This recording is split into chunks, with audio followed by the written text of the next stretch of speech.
and that is a concern I share.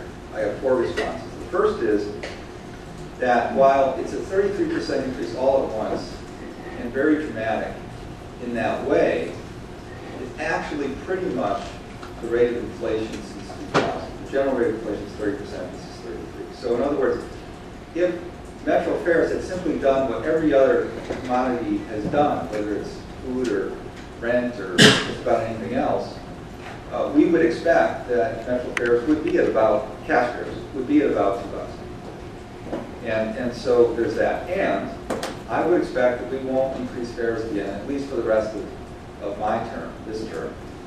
And obviously inflation will continue to go up over the course of the next 3 budgets, including this one. And there again, I think, again, the fares won't actually match the rate of inflation as we go forward, at least for the next few years, I would expect. Secondly, the Transit for Jobs program.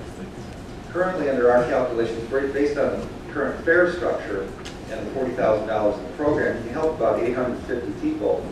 Even with the fare increase, you can help 1,450. So by doubling Transit for Jobs, you can help more people, even though you're increasing the fares.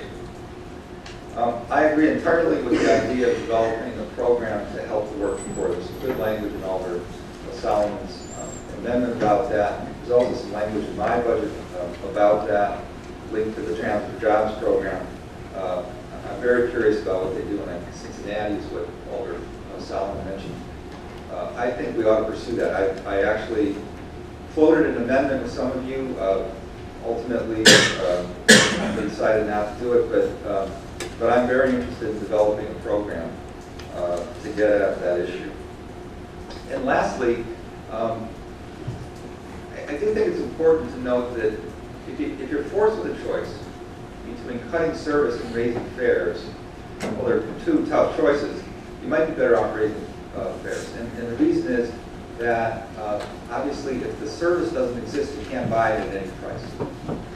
And for transit-dependent communities, it would be very difficult, for example, if we had to cut back. A couple of years ago, one of the things that was on the table was cutting back dramatically on Sunday service. If you're a transit-dependent person, you don't have the service to buy, you can't buy it at any price. So it is a significant issue, the impact on the poor and the working poor, and but I do think it can be addressed in those ways.